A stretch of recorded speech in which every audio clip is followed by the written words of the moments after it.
Okay, this is another tutorial. This one was requested. It is for Beesting. Beesting is a rather interesting trick. It's used by everyone in one way or another. Some form of it is used by everyone. There's not a single 5A player I can think of who is at all notable who doesn't know Beesting. And the basic version of the trick starts on a trapeze. Oops, that was my handkerchief. Starts on a trapeze and rolls over. And it's really useful. It's a really good trick. It's high scoring, has a lot of direction changes, string hits while the dice is spinning, a lot of things like that. Has a lot of elements to it. But a lot of people tend to miss really what is actually going on with it. It's actually not just having a large spinning thing and then going out and just rolling it out. That's not all there is to Beesting. Beesting is actually just while a large movement with the dice is going around, doing a mount transition during that. For example, my trick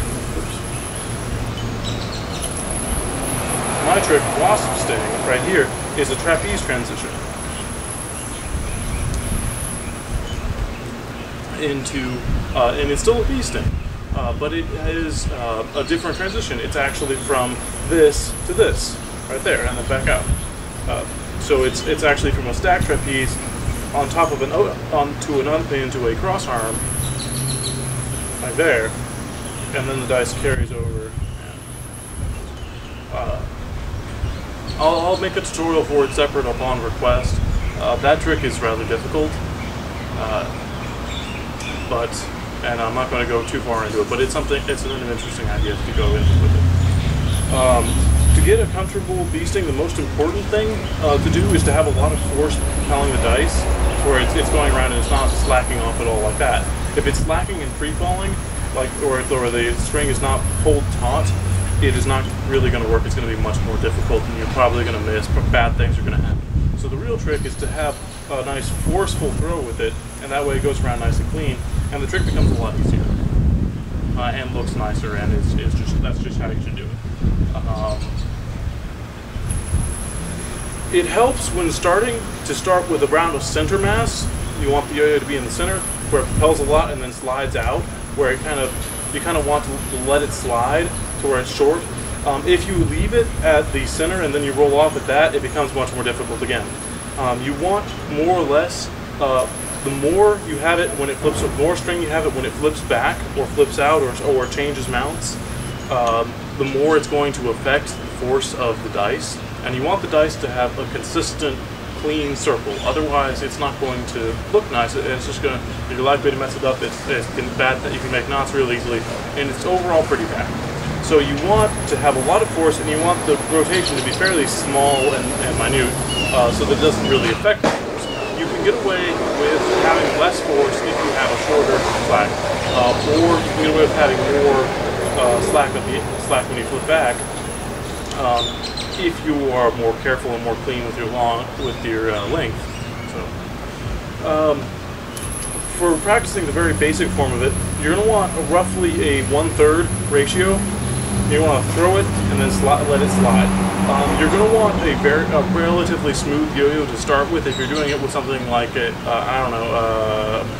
fast 201 or something, that's a little bit grippier, or a responsive yo-yo, and you're not used to it, the trick becomes really difficult. So you're going to want to use probably a metal yo-yo to start off with, or something that is really smooth. You want to be able to have it do something like this without having any string picked up by the bearing. Otherwise, it's just going to be harder to practice, and it'll take longer to learn. You want to throw it over and let it slack short, and then roll back out. The timing, you're going to want, while the dice is in a large motion, is around the 9 o'clock position, while it's just straight out. That's when you want to start the flip. If you do the flip late, it will, well, that won't do that because that's just from a bad start.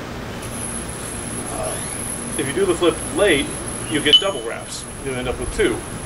The later you do it, the more wraps you're probably going to get, and the more likely you are to mess up. It makes the trick better, it makes the trick cleaner, it makes more string hits, more things happening at once, and it makes it faster if you started later, but it also is harder. So when you're starting out, you want to just do it at the 3, and then steadily work your way to a later time on the dice.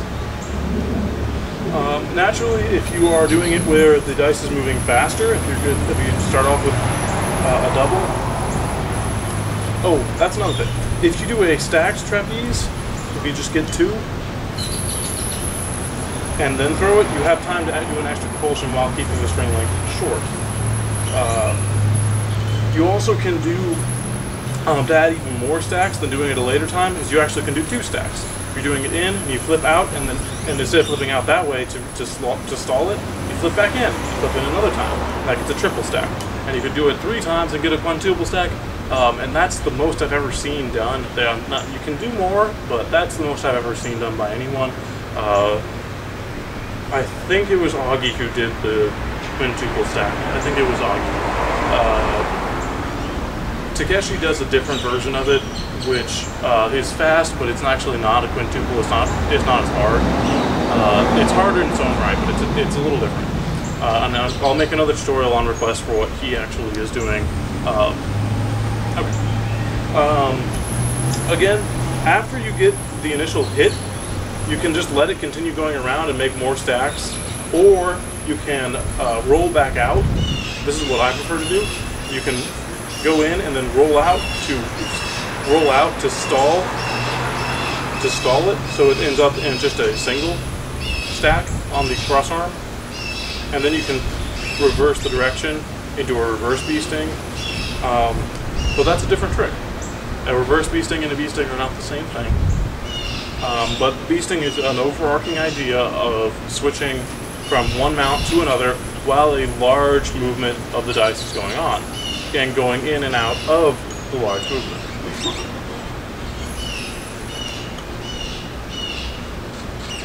Some harder variations include my wasp sting, which I'll probably make a tutorial. Actually, even though I said I would make it on request earlier, I'll probably make it at some point without that. And you know, I will probably also do a reverse beasting at some point without request as well. That's about it for the simple variation of beasting. It will need more than one tutorial to go any farther into it.